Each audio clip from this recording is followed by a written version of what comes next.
What happens when the world gets turned on its head? We're forced to look inward, perhaps become fearful, sometimes lash out at others. While there are others in the world who don't give up hope because they believe in people. Join me, Kevin Tibbles, and Amy Goldberg for our new podcast, Believe in People, where we meet those who don't give up hope.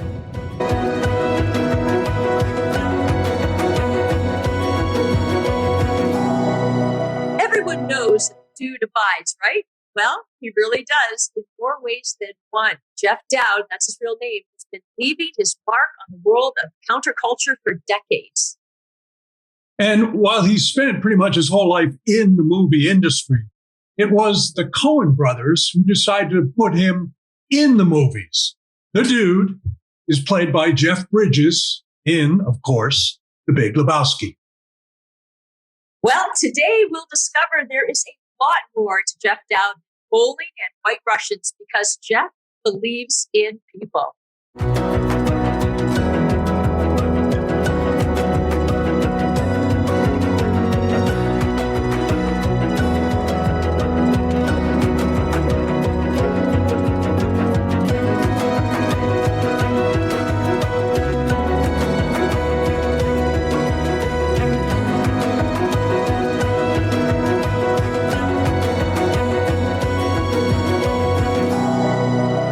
Jeff, welcome to the show. Bonjour. We're at Quebec. Quebec. Jeff, you've been working, this is really interesting, you've been working on an initiative called Our Classic Tales and Solutions that Fuel Our Imagination and Future in both interactive book and TV series. It's a concept that you've been, you want to help us discover why we can become more optimistic about our future. Can you tell us a little bit more about that?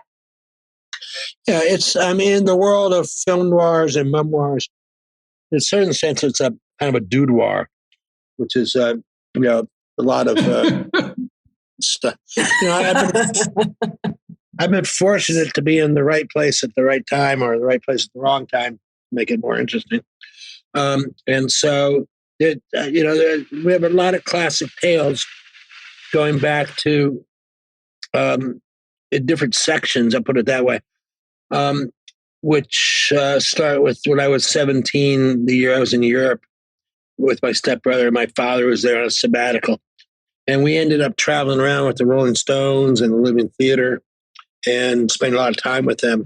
And it's quite an interesting, and being even in the studio with the Stones. But it was quite an interesting time to be, it was, leading into the summer of love in England and San Francisco and all that kind of stuff. So one whole section is that year, which includes hanging out with the likes of Allen Ginsberg and stuff like that. And then the next part has to do when we came back to the States and really has to do with the movements in the 60s about racism, about the Vietnam War, and eventually about, as we moved to the 70s, much more about the environment and, women's liberation and other forms of stuff like that. So the notion is to do, it's in one sense, it's a book, but it's also in modern times interactive. And so it has lots of clips and lots of chances for people to put their own stuff in if they have something that they experienced that might be relevant to it. And then it goes on to now in modern times. And so it's interactive, which allows people to, solutionate too. One of the things we're talking about is solutionating problems. And one of the things that makes me very optimistic is how many people are trying, and groups and communities are trying on their own to solutionate, huge challenges, whether it's, climate change or various things with the economy, and on and on. So it allows it to be interactive and people can do that. And the fact of the matter is people have come up with solutions everywhere to all kinds of things. And, so the thought is if we can share them and be interactive about it, it'll be, stuff people can do themselves in their own communities. So that's bottom line. You use the word community. you've used the word community a couple of times. How integral, how important is community to solving our problems? Oh, it's everything at this point. I mean, you could solve an individual family problem, maybe, or personal problem, but most of the problems have to do with, the way we interact in communities and of all kinds, whether it's an educational community or it's a business community, or, et cetera. It's a cultural community. So, yeah, that's kind of why I use that, because it's the way we're going to have to take on challenges together much of the time, but not necessarily in the ways that have been laid out by, governments right now. And or big business right now, and so it's going to be time for this climate change thing is a huge, very, very, very real situation we're in, and if we don't continue to do things and lots of more things, we're going to be up shit's creek without a paddle pretty soon, and we already are in a lot of places. Okay, so. But that's just one example. But it's also an example where you can make a big difference rather quickly. You can change, your energy sources, and you can change what some of those sources do when they destroy things. So you have different sources that don't destroy things. But that's just one example of it. But bottom line, these are classic tales, okay, and they're great stories. And when we were in South America for you saw that movie with Che Guevara and those guys traveling about. I don't know what continent they're on. Compared to what we went through, boring. And of course, they were boring in the lecture. Che was before it became Che, stuff like that. But I've lived around people who sought out adventure and sought out trouble and sought out all kinds of things.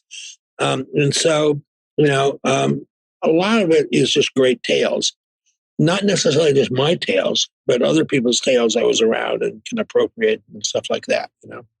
So how are you compiling this, Jeff? How are you gathering all this?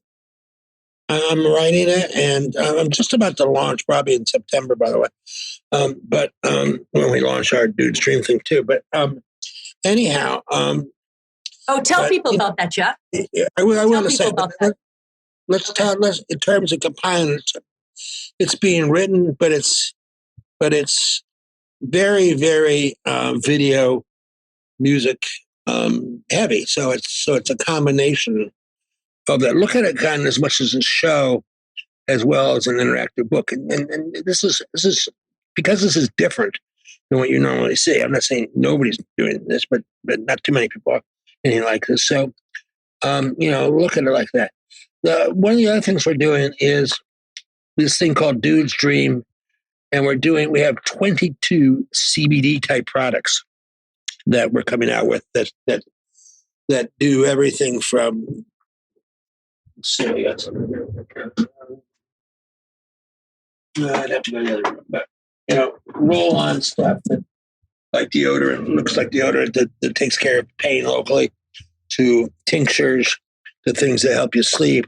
To just all kinds of wonderful products, and we actually have our own lab, scientists and people with the company we're working with called Covalent out of Las Vegas and LA, and so we are producing this stuff. We're never going to have a supply chain problem. Let's put it that way. And produce it, and so it's rather exciting, and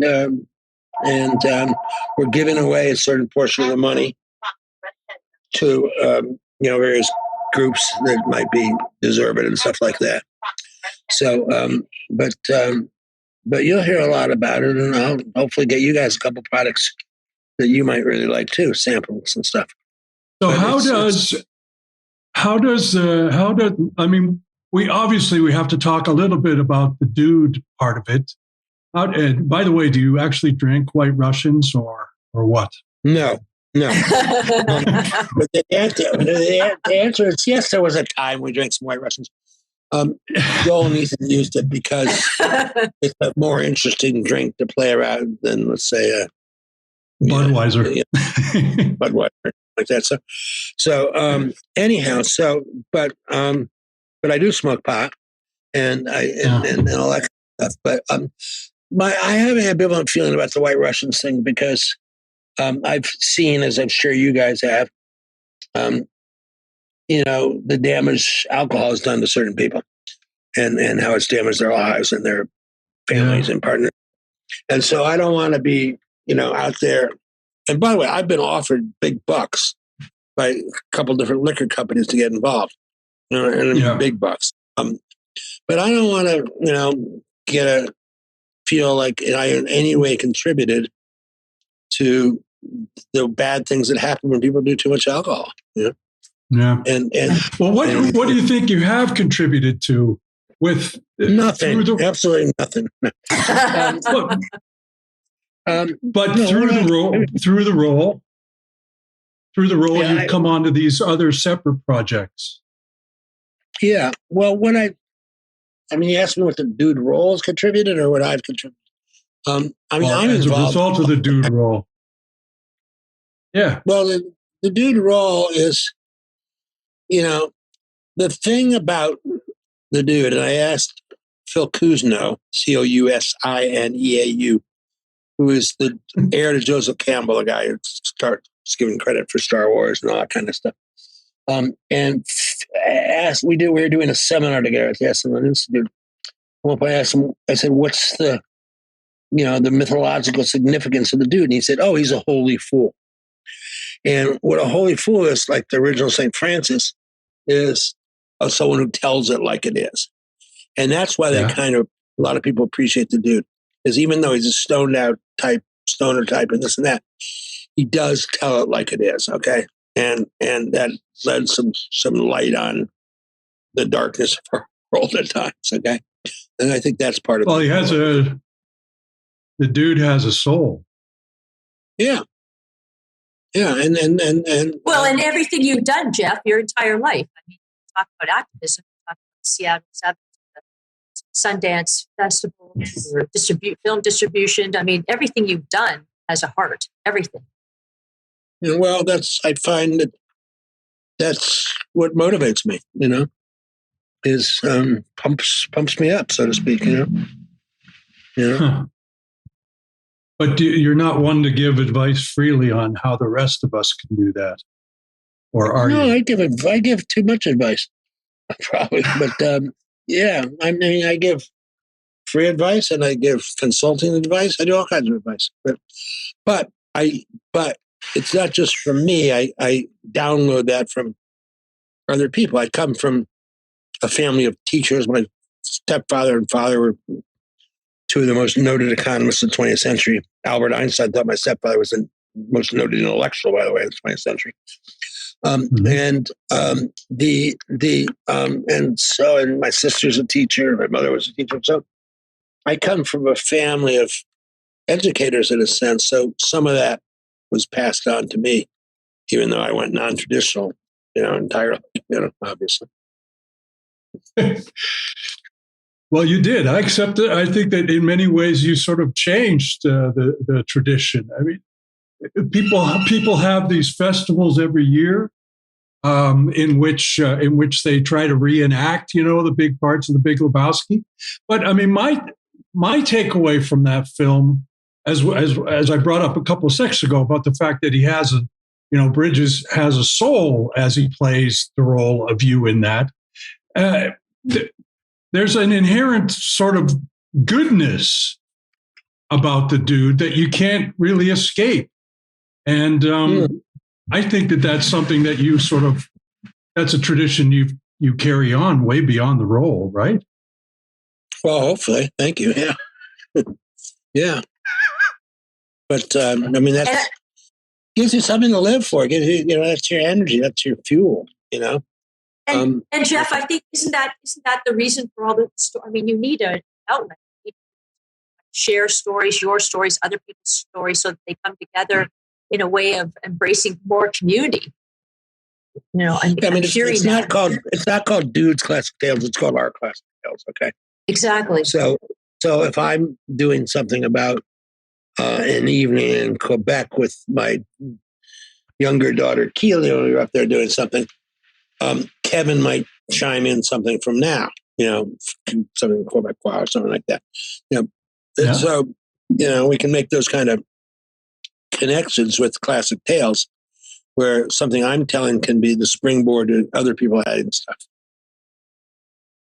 Which, by the way, I am coming to you from Quebec today, if you were wondering what the reference was to the Quebecois and all of that. We could do this all over again in French, should you want to, but Mais oui. You don't want to do French. Stick to you could be le dude. Le dude. I'm forgetting what they call it in France, but something like that. Yeah, I've been to Quebec, a few times. And Toronto. I spent a lot of time in Toronto, but in Quebec, less time, but a fair amount of time. I'm from Jeff, upstate New York, and I lived in upstate New York. But my father taught at Cornell and Ithaca, so this is not far away from where I grew up. And Jeff, as part of your Classic Tales and Solutions, I know you are also very involved with Peace Jam. Does that segue into that, or tell us a little bit more about Peace Jam? Well, Peace Jam, Don Givardanovic, they were in Calaban. They were there. That's where they lived, in the town there, and they were motivated by that. And the guy's name is going to escape me now. Richard, I'm forgetting his name, from Columbine. But they decided that, what these kids needed, and these were, once again, 17, 18, 20, 21-year-old male guys that were, losing it, is they needed mentoring. And if they had mentoring, that might help them a lot when they were in these, moments of their lives, times of their lives, which they were very frustrated with. And so Don and Yvonne went, and they actually went and saw the Dalai Lama and suggested that maybe he could get involved. And he said, well, it's a great idea. Why don't you go see my friend Desmond down in South Africa? They went down and saw Desmond Tutu. And then there ended up being 18 Nobel laureates who were involved in Peace Jam. And they mentor kids around the clock all year long. And this mentoring works. And none of the kids who they've mentored have ever done anything violent after that, by the way. And we're talking about thousands. Okay, so mentoring can work.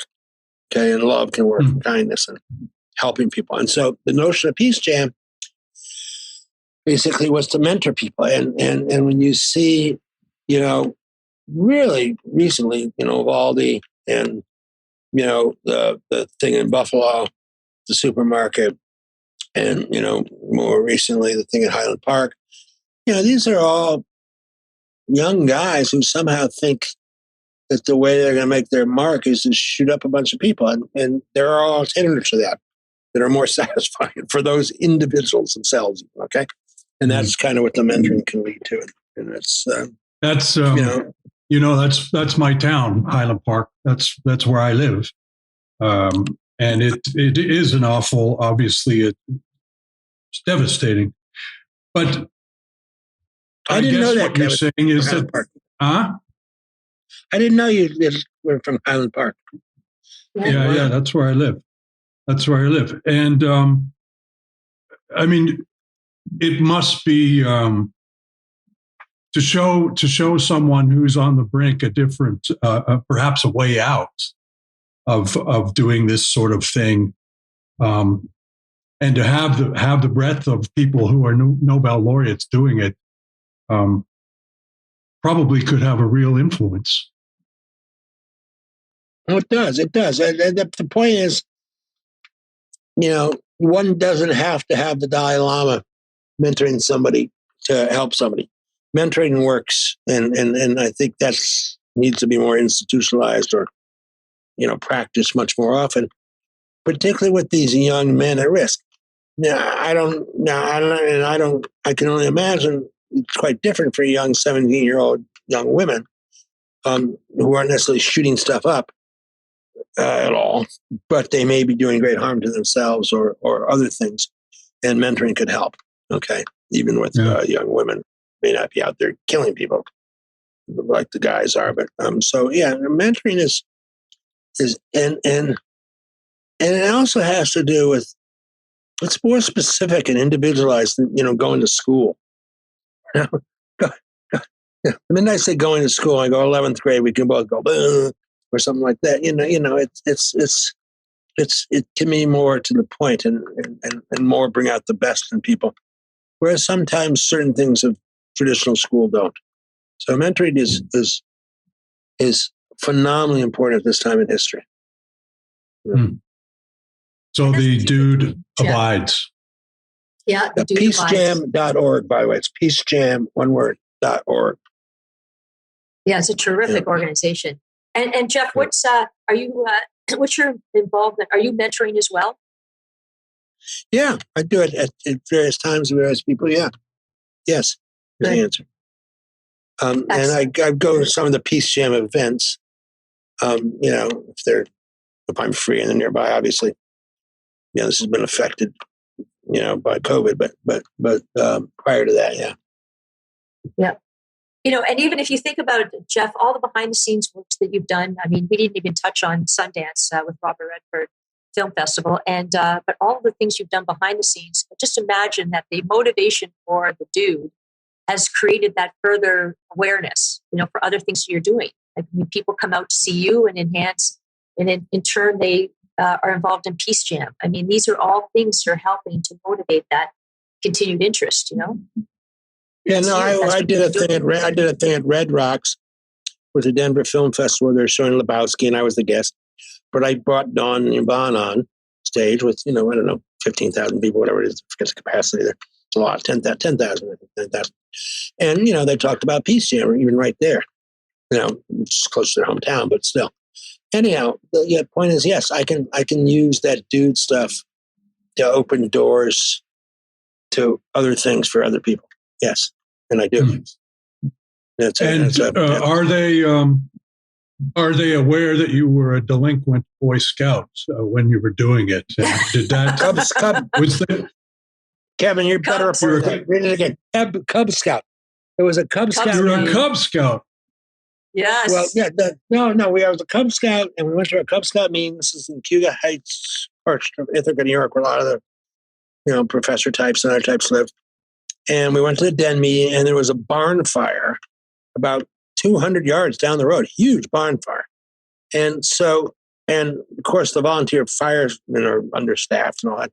So all the Cubs wanted to go help, pull hoses and stuff like that. And the den mother said, "You can't do that." And we said, "Well, you're going to stop us from doing, trying to stop a barn fire, the neighborhood burning down." So we all just left, and we were all thrown out of Cub Scouts for that. But we ended up pulling hoses and helped barn fire out and save the field and all that kind of stuff. But yeah, that was my end of Cub Scouts right there for doing the right thing. But that was the beginning of the rest of your life. Yeah, you got it. We're going back after that. Jeff, Kevin, and I and our viewers want to know, why do you believe in people? Because I've seen so many great, wonderful examples of people doing so many wonderful things, inspiring others and themselves. And I just believe it's in us. God created, whatever you want to call it, to have abilities that are amazing. And they're there to be used and to do things with and to, live life to its fullest. And so that's kind of what I, believe, and anything we can all do to come together to make that possible in unbelievably challenging times right now. I mean, we're at a time of every system is changing, okay, or not changing. But economic systems, environmental things, communication, you name it, it's education, it's going through fundamental change. So the question is going to be, what's going to come out on the other side systemically? Is it going to be better, the same, worse, etc. For the environment, for example, on various aspects that relate to the environment and climate change. So that's kind of, where I think it's important for us all to be involved. But I believe in people because every day, look, you could pick up any local news station, Kevin, and you know this from your NBC experience, not just local, nationally, but virtually every news station ends the day with some kind of example on CNN or MSNBC or Fox, it doesn't matter, of somebody or some people somewhere doing something wonderful and changing their world. And so that's kind of what it's all about. And we have no time to waste on that, at all. And so, but all this can be exhilarating and fun and solutionating, a word made up by G.B. Hagim, H-A-G-I-M, who's in Hawaii, by the way, out of San Diego, diver guy, who trained all these kids who were formerly in the pineapple and kind of fruit business that moved out of Hawaii to the Philippines and places. So he trained tons of young kids how to be filmmakers. I mean, a lot of them. And so GB, but he came up with this word solutionate. So that's pretty cool word. Anyhow, so there you go. Yeah, you can check out his Instagram, GB Hagim. So yeah. So you're not intimidated by this changing world? Every day, in every way, of course. We are. It's very, very challenging. And I guess one of the things that we found, and you found no doubt, is to get through it, you need allies. There are strong people who can do it all alone, but it certainly helps to have friends and colleagues and allies in these tough times. As you two know yourself, it's not the Amy show or the Kevin show, it's the Amy and Kevin show. Okay? So, but people really, really need allies to get through this tough world right now. It's tough. Yeah. The Dude Show. The Dude Show. Dude abides. Yeah. The Grateful Dude abides. Well, thanks for abiding with us for half an hour. Anytime. Well, Kevin, he has a lot going on, doesn't he? Yeah, and I'm still taken aback by the fact that there actually is a guy that they actually made the Dude after. And I still believe that the Dude in the center of his heart was a good man. And it sort of sounds like Jeff really is the Dude, because that's the impression one takes away from talking to him. Absolutely. The Dude abides. So does Kevin and Amy.